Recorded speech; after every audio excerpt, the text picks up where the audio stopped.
ሀገረ ስብከት በተጠናቀቀው የ2017 ዓ.ም በጀት ዓመት ያደረገውን ዓመታዊ የሥራ እንቅስቃሴ የሚገልጽ ሪፖርት ለሀገረ ስብከቱን ጽሕፈት ወክዬ በንባብ ለማሰማት በመብቃቴ ከፍተኛ የሆነ ደስታና ኩራት የተሰማኝ ሲሆን ለዚህ አበቃኝ የቅዱሳን አምላክ ልዑል እግዚአብሔር ስሙ ይክበር ይመስገን። ቅዱስ አባታችን ብፁዓን አበው ሊቃነ ጳጳሳት፣ ክቡራትና ክቡራን፣ የድሬዳዋ ሀገረ ስብከት በምስራቁ ሀገራችን ክፍል የምትገኝ ምቹ የሆኑ የየብስና የአየር ትራንስፖርት አገልግሎት የተሟላላት ቁጥራቸው ከ700 ሺህ በላይ የሚገኙ ነዋሪዎቿ በፍቅርና በመተሳሰብ የሚኖሩባት በሃይማኖት ተቋማት መካከልም ፍጹም የሆነ መከባበርና መቻቻል የሰፈነባት የበረሃ ንግሥት በመባል የምትታወቅ ሞቃታማ ከተማ ነች። በዚህ ውብ ከተማ ውስጥ የሚገኘው የድሬዳዋ ሀገረ ስብከትም በስሩ 5 ካቴድራሎች፣ 7 የከተማና 8 የገጠር አብያተ ክርስቲያንን በድምሩ 20 የሚሆኑ አብያተ ክርስቲያን የሚያስተዳድር ነው።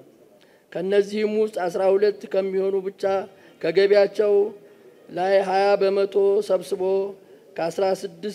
ከ13 ሚሊዮን ብር በላይ ለመንበረ ፓትርያርክ ጠቅላይ ጽሕፈት ቤት ገቢ የሚያደርግና ፐርሰንት ከፋይ የሆኑ በሺህ የሚቆጠሩ አብያተ ክርስቲያን ካላቸው ሀገረ ስብከት ጋር ለውድድር የሚቀርብ ሀገረ ስብከት ነው።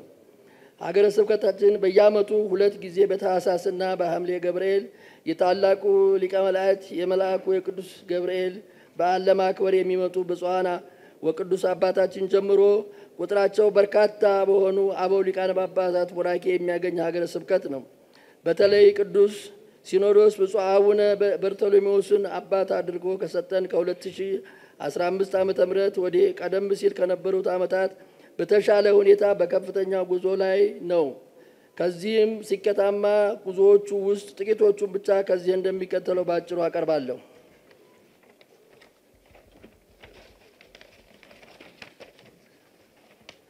የተሽከርካሪ ጤንነት በየጊዜው በዘይትና በቅባት እንደሚለሰልስ ሁሉ የሰው ልጅ አእምሮ በስልጠና በማለስለስ እንደሚገባ ጽኑ እምነት ያላቸው አርቆ አስተዋዩ ብፁዕ አቡነ በርተሎሜዎስ ከጠቅላይ ቤተ ክህነትና ከሌሎች ታዋቂ ተቋማት ስልጠና ባለሙያዎች በመጋበዝ ከሀገረ ስብከቱ ልዩ ልዩ ክፍል ኃላፊዎች ጀምሮ ለአጥቢያ ቤተ ክርስቲያን የሰበካ ጉባኤና የልማት ኮሚቴ ተመራጮች፣ ለሰንበት ትምህርት ቤት አመራሮች፣ ለመላው ካህናት በየዘርፉ ደረጃውን የጠበቀ ስልጠና እንዲሰጥ በማድረግ በሀገረ ስብከቱ ታይቶ የማይታወቅ ስራ ሰርተዋል። ባለፈው ዓመት ብቻ ለ12 ደቀ መዛሙርት የድቁና ማዕረግ እና ለ37 ዲያቆናት የቅስና ስልጣነ ክህነት በመስጠት በሀገረ ስብከቱ ቤተ መቅደስ አገልጋዮችን ቁጥር በ49 ከፍ እንዲል አድርገዋል።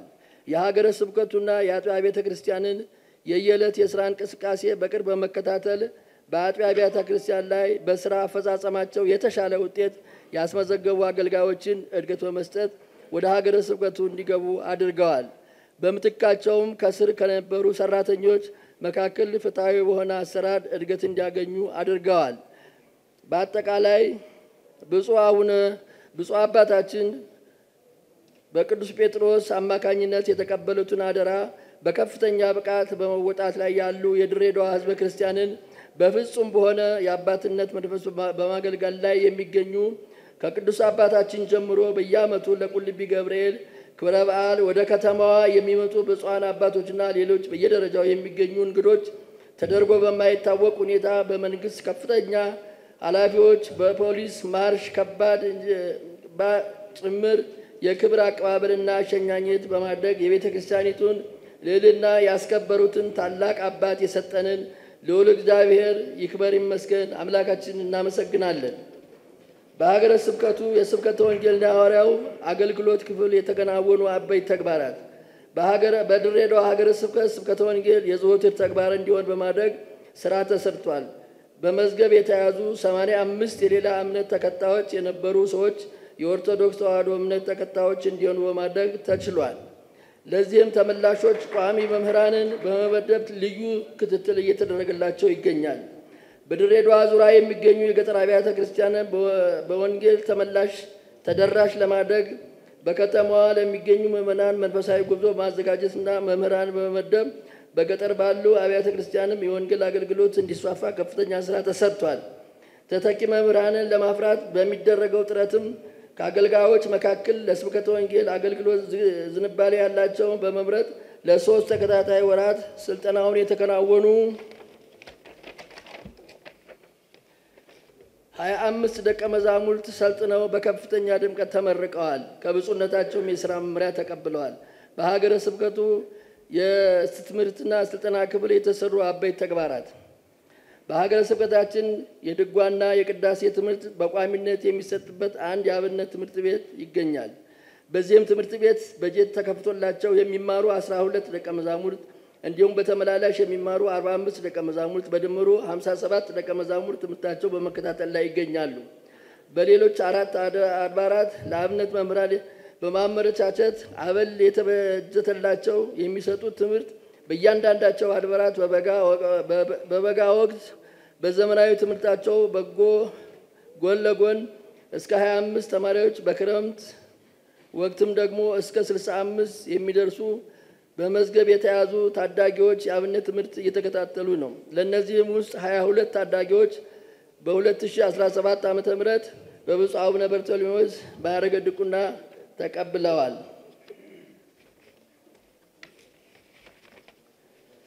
የሀገረ ስብከቱ የሰንበት ትምህርት ቤት ማደራጃ ክፍል የሰንበት ትምህርት ቤት ማደራጃ ክፍልን በተመለከተ እንደ ዕድሜ ደረጃቸው ሕፃናት፣ ታዳጊዎችና ወጣቶች በሚል በመከፋፈል ከመንበረ ፓትርያርክ ሰንበት ትምህርት ቤት ማደራጃ መምሪያ ወጥ በሆነ መልኩ በተዘጋጀ ስርዓተ ትምህርት መደበኛና ተከታታይ ትምህርት በሁሉም አድባራትና ገዳማት ሰንበት ትምህርት ቤቶች ተደራሽ እንዲሆን ተደርጓል።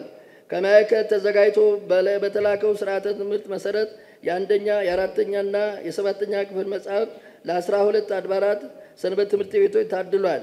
ይህንኑ ስርዓተ ትምህርት ተከትሎ በተሰጠው ትምህርትም ከፍተኛ ውጤት ያስመዘገቡ የትምህርት አሰጣጥ ማካሄድ ተችሏል። ለዚህም የአቅም ማበልጸጊያ ስልጠናዎች በሀገረ ስብከቱ የስብከተ ወንጌል ማደራጃ ክፍል በአስተባባሪነት በሁሉም አጥቢያ የሰንበት ትምህርት ቤቶች ለ12 ያህል ተሰጥቷል። የሰበካ ጉባኤ ማደራጃ እና በካህናት አስተዳደር የተገናኙ አበይት ተግባራት በሀገረ ስብከታችን ከሚገኙ 20 አብያተ ክርስቲያን ለ18 አድባራት የሰበካ ጉባኤ ተቋቁሞና ተጠናክሮ ሰዓት ለመጠቀም በ2017 ዓመተ ምህረት በጀት ዓመት ፐርሰንትን ለጠቅላይ ቤተ ክህነት 13,105,131 ከ56 ሳንቲም ለጠቅላይ ቤተ ክህነት ገቢ ያደረግንበትን ብፁዕ አቡነ በርተሎሜዎስ ለዋና ስራ አስኪያጅ እንዲያቀርቡልኝ በታላቅ ትሕትና ጠይቃለሁ።